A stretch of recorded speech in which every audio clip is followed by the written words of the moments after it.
இந்த 4 ஸ்டெப் பழகுறதன் மூலமாக எந்த ஒரு லேட்டஸ்ட் காரில் பேட்டரி லைட் எரிஞ்சாலும் உங்களால் சரி பண்ணிக்க முடியும். இந்த வீடியோவை முழுசாக பாருங்கள். அஸ்ஸலாமு அலைக்கும். அப்துல் ரஹ்மான் ஃப்ரம் கோயம்புத்தூர். உங்கள் கார் இந்த மாதிரி நீங்கள் சாவியை போட்டு ஆன் பண்ணுறீங்க. ஆன் பண்ணும்போது கவனித்து பாருங்கள், பேட்டரி லைட் எரியும். ஒன்ஸ் நீங்கள் வண்டியை ஸ்டார்ட் பண்ணிட்டீங்கன்னா பேட்டரி லைட் ஆட்டோமேட்டிக்காக ஆஃப் ஆயிரும்.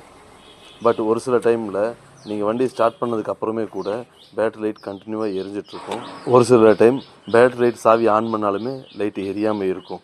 இது ரெண்டுமே கம்ப்ளைண்ட் தான். அதை எப்படி தெரிஞ்சுக்கலாங்கிறத வாங்க பார்க்கலாம். ஸ்டெப் 1. இந்த வண்டி பார்த்தீங்கன்னா மாருதி ஓம்னி. உங்கள் வண்டி எதுவாக வேணாலும் இருக்கலாம். எல்லா வண்டிக்குமே பேட்டரி சார்ஜிங் சிஸ்டம் ஒர்க் ஆகிறது ஒரே மெத்தேடில் தான். ஸோ இந்த வண்டி பார்க்குறதன் மூலமாக நீங்கள் உங்கள் வண்டியை தெரிஞ்சுக்கலாம். முதல்ல இந்த வண்டியோட பேட்டரி எவ்வளோ சார்ஜ் வருதுன்னு தெரிஞ்சுக்கலாம். மல்டிமீட்டரை பாசிட்டிவ் நெகட்டிவ் டெர்மினலில் கனெக்ட் பண்ணிக்கிங்க.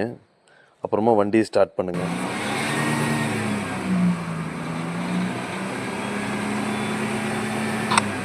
இப்போ இந்த வண்டியை ஸ்டார்ட் பண்ணி ஓட விடும்போது பார்த்தீங்கன்னா 7.20 தான் சார்ஜ் வருது. ஃபுல்லாக ரேஸ் பண்ணாலுமே 8 கிட்ட தான் போகுது.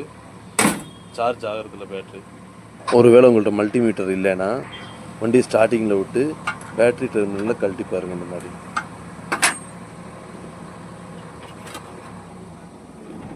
டெர்மினலில் கழட்டி விட்டோன்னே வண்டி ஆஃப் ஆயிடுச்சு.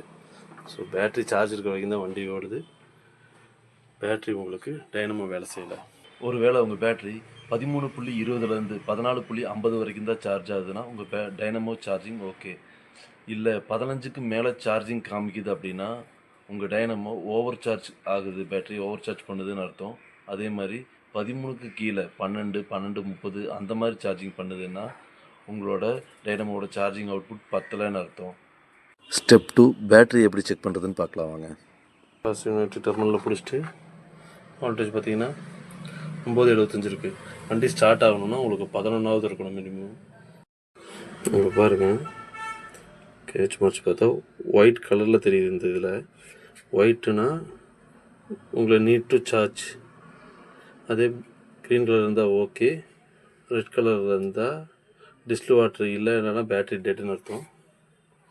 நீங்கள் இந்த பேட்டரி பாருங்கள், கிளியராக தெரிய மாட்டேங்குது. ₹1 காயின் இல்லைன்னா வாஷர் வச்சு இதை ஓப்பன் பண்ணிவிட்டு இதுலேயும் சேம் அதே மாதிரி தான். உள்ளே இருக்கிற டியூப் வாட்டர் லெவல் ரெட்டில் இருக்கும்போது இன்க்ரீஸ் ஆச்சுன்னா செல் வீக்காக இருக்குதுன்னு அர்த்தம். அதே ஒயிட்டில் இருந்துச்சுன்னா நீங்கள் பேட்டரி சார்ஜ் போடணுன்னு அர்த்தம். க்ரீனில் இருந்துச்சுன்னா ஓகேன்னு அர்த்தம். ஒவ்வொரு டியூப்லேயுமே மீன்ஸ் ஒவ்வொரு செல்லையுமே இண்டிவிஜுவலாக தனித்தனியாக தான் நீங்கள் இதை செக் பண்ணணும். செக் பண்ணும்போது பார்த்தீங்கன்னா தண்ணி ஒயிட் கலரில் பியூராக வாட்டர் மாதிரி இருந்துச்சுன்னா அந்த செல் ஓகே.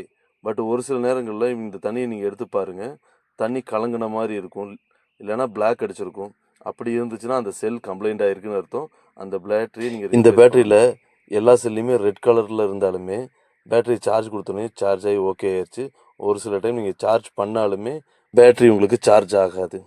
ஒருவேளை நீங்கள் புது பேட்டரி வாங்குறீங்கன்னா எப்போவுமே புது பேட்டரி வாங்கும்போது இந்த 6/24 இருக்கிற நம்பர் செக் பண்ணி பாருங்கள். இதுதான் 6ங்கிறது மாதம், 24ங்கிறது வருஷம். முடிஞ்சளவு மேனுஃபேக்சரிங் மந்த்தை செக் பண்ணிவிட்டு பேட்டரியை வாங்குங்க. இந்த டூல் நேம் ஹைட்ரோமீட்டர். இந்த ஹைட்ரோமீட்டர் அப்புறம் மல்டிமீட்டர் லிங்க்கை கீழே கொடுத்துருக்கேன், உங்களுக்கு தேவைப்பட்டால் வாங்கிக்கிங்க. ஸ்டெப் 3. ஃபியூஸ் செக் பண்ணி பாருங்கள். டைனமோ பெல்ட் டென்ஷனை செக் பண்ணி பாருங்கள். டைனமோ பெல்ட் டென்ஷன் வந்து பார்த்தீங்கன்னா இந்தளவு இருந்தால் ஓகே தான். இது ரொம்ப ஃப்ரீயாக இருந்தாலுமே உங்களுக்கு சார்ஜிங் சிஸ்டமில் சார்ஜ் கரெக்டாக ஆகாது.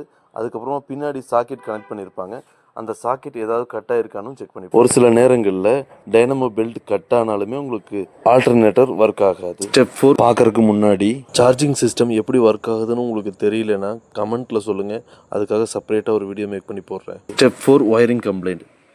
பேசிக்காக சாக்கெட் கனெக்ட் பண்ணுற இடத்துல இல்லை போகிற ஏதாவது லைனில் கம்ப்ளைண்ட் ஆகிருக்கலாம். ஒயரிங்கை பொறுத்தளவில் வண்டிக்கு வண்டி மாறுபடும். ஏதாவது ஒரு பர்டிகுலர் வண்டியை மென்ஷன் பண்ணி சொல்லுங்கள், அந்த வண்டியோட ஒயரிங் சிஸ்டத்தை பற்றி வேணால் நான் டீட்டெயிலாக எக்ஸ்பிளைன் பண்ணி சொல்கிறேன். இந்த வண்டியை பொறுத்தளவில் டைனமோ தான் கம்ப்ளைண்ட்டு. டைனமோவை சர்வீஸ் பண்ணி மாட்டினதுமே கம்ப்ளைண்ட் சரியாயிருச்சு.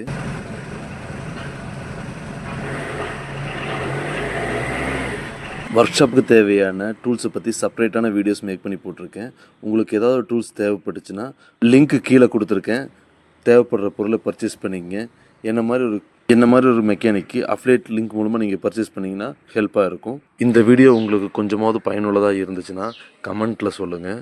உங்களை மாதிரி ஒருத்தரோட கமெண்ட் எனக்கு ரொம்பவே என்கரேஜிங்காக இருக்கும் அடுத்த வீடியோ பண்ணுறதுக்கு.